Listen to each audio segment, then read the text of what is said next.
Hello students, now we will discuss the topic of oscillations. Oscillation क्या है? कोई भी टू एंड फ्रो मोशन जो है उसको हम ऑसिलेटरी मोशन बोलेंगे। ऑसिलेशन जो है वो पीरियोडिक भी हो सकती है, सिंपल हार्मोनिक भी हो सकती है। तो पीरियोडिक मोशन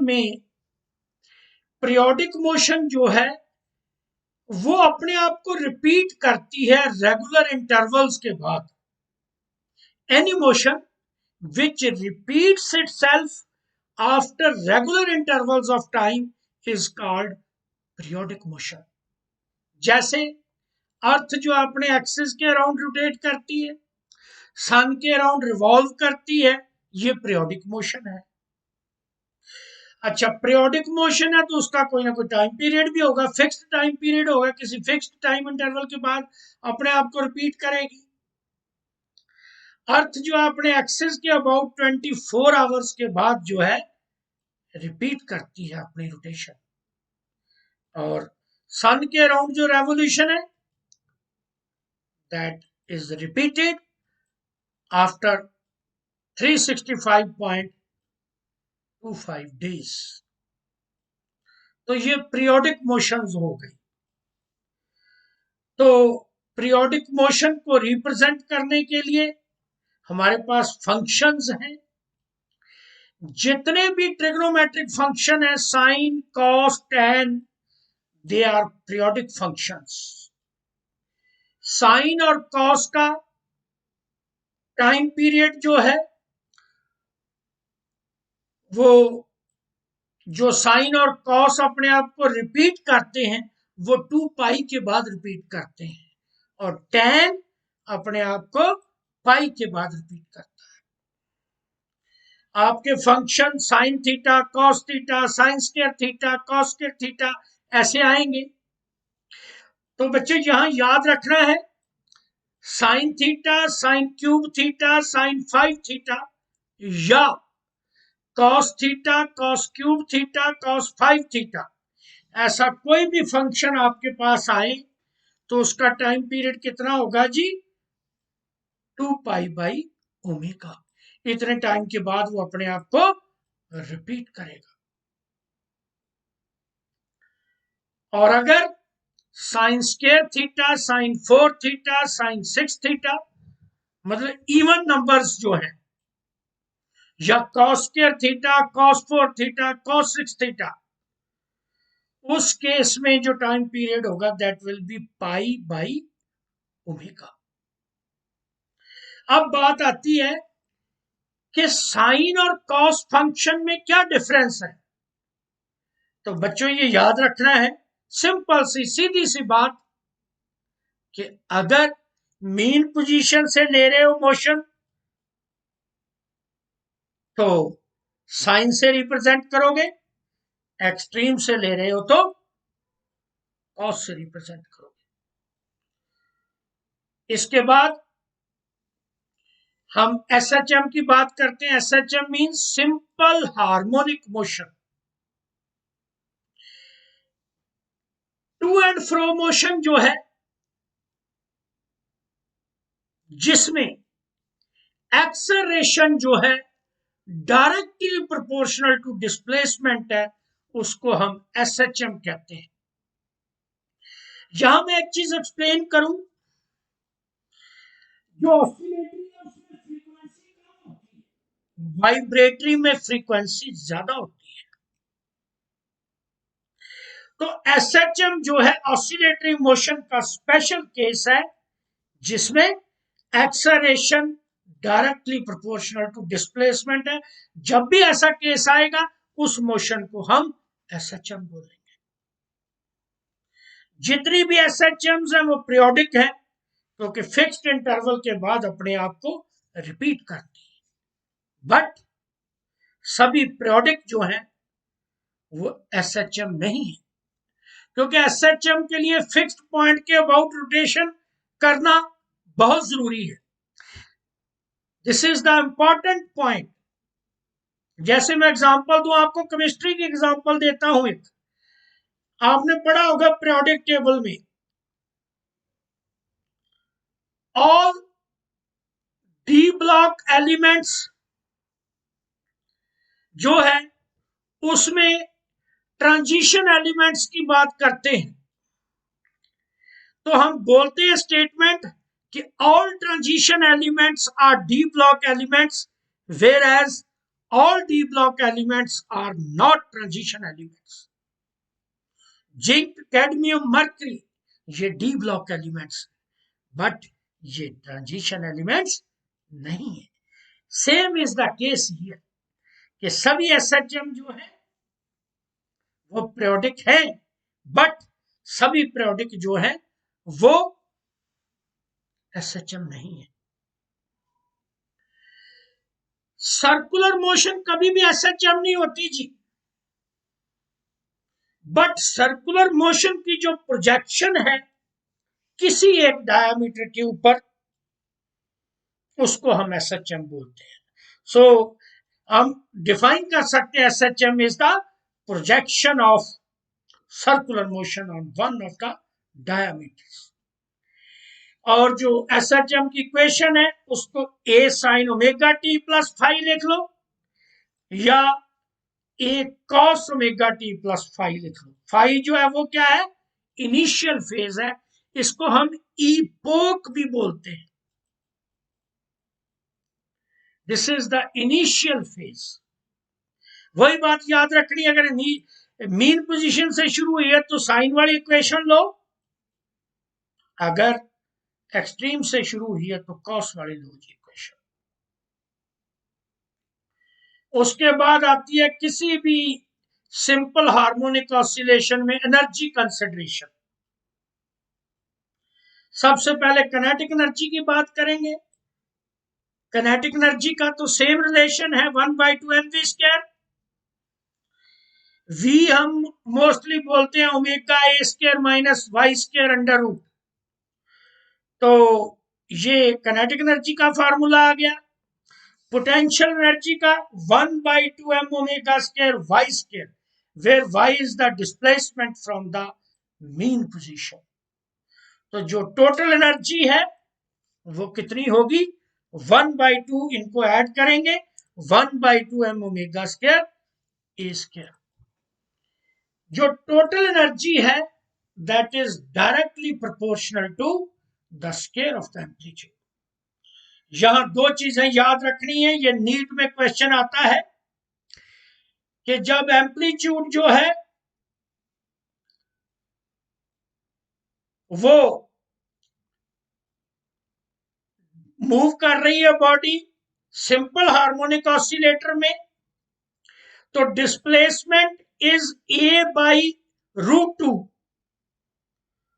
तो आपकी जो टोटल एनर्जी है वो half kinetic and half potential रहेगी।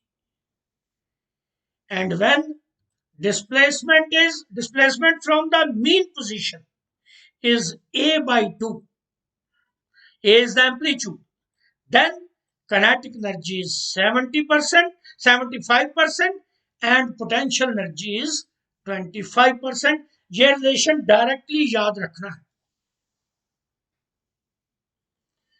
किसी भी सिंपल हार्मोनिक ऑसिलेटर की अगर फ्रीक्वेंसी एफ है तो उसकी किनेटिक और पोटेंशियल एनर्जी की फ्रीक्वेंसी जो है दैट विल बी 2f, क्योंकि 2 बार किनेटिक एनर्जी मैक्सिमम होगी और 2 बार पोटेंशियल एनर्जी मैक्सिमम होगी, बट टोटल एनर्जी जो है वो क्या रहेगी, कांस्टेंट रहेगी, इसलिए उसकी फ्रीक्वेंसी जो है वो क्या रहेगी, 0। और टाइम पीरियड जो है टोटल एनर्जी का दैट इज इनफाइनाइट। अब जैसे मैंने नीचे फिगर में दिखाया है,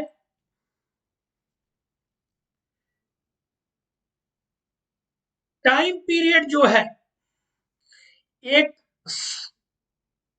अपने सिंपल पेंडुलम में मान लो O से R तक जाता है एंड टोटल एम्पलीट्यूड A है, O से P तक जाते हुए टाइम पीरियड जो है दैट इज T/12,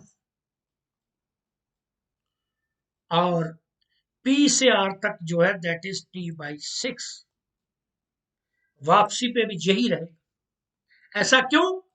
क्योंकि मीन पोजीशन पे वेलोसिटी मैक्सिमम है, बॉडी एकदम शूट आउट करेगी और एक्सट्रीम पे जाती हुई धीरे धीरे उसकी जो है वेलोसिटी जो है that will go on decreasing. तो ये बात याद रखनी है, जाते हुए भी यही केस और वापसी पे भी यही केस रहेगा। कैपिटल टी जो है that is the time period of the oscillation, इसको याद रखना आपने। तो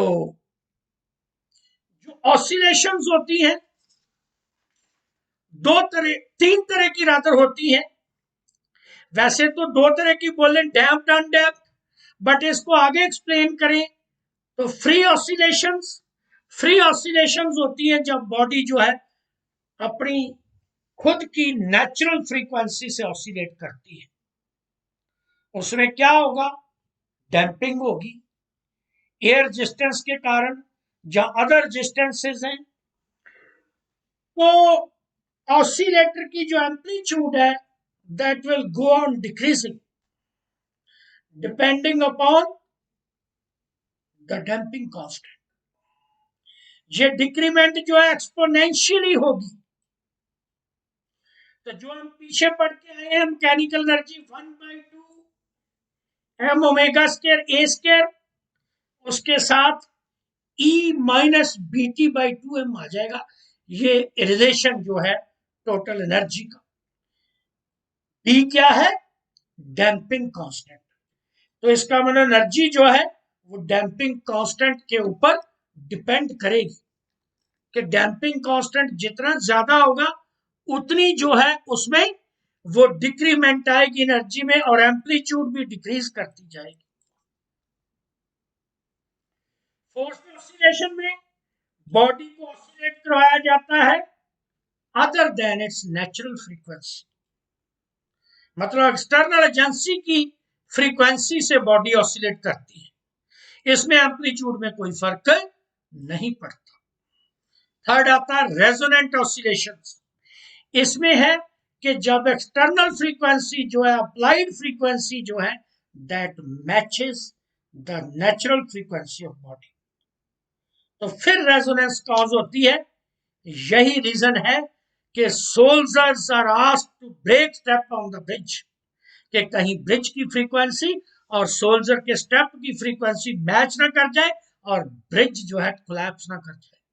माइक्रोवेव ओवन्स में भी यही है कि माइक्रोवेव की फ्रीक्वेंसी एंड वाटर मॉलिक्यूल की जो फ्रीक्वेंसी है वो मैच करती है, एम्पलीट्यूड एकदम बढ़ती है, उससे enormous amount of energy is produced which is converted into heat and जो फूड है वो बहुत जल्दी जो है कुकिंग हो जाती है उसकी।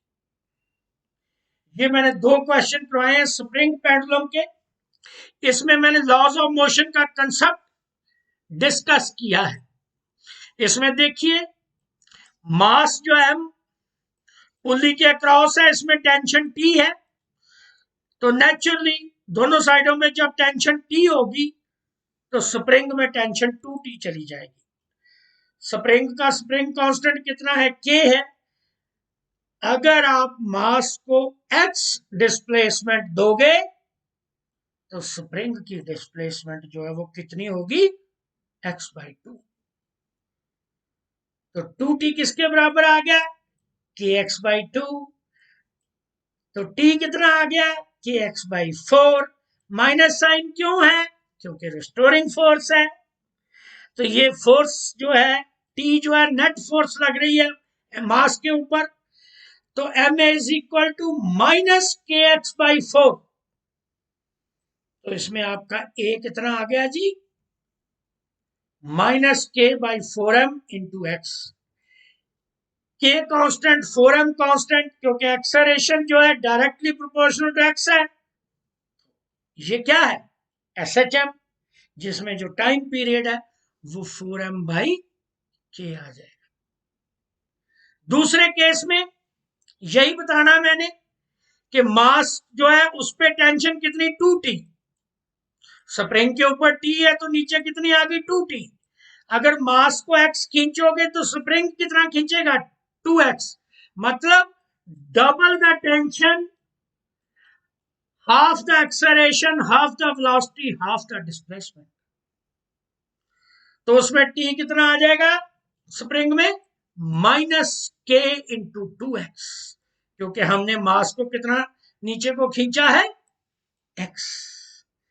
तो इसमें जो 2t है दैट इज -4kx। इसमें भी a प्रोपोर्शनल टू -x है, हेंस SHM। सो आपका जो t है वो कितना आ जाएगा 2πm/4k। ये स्प्रिंग वाले क्वेश्चन याद रखने हैं, ऐसे इनको अप्लाई करना।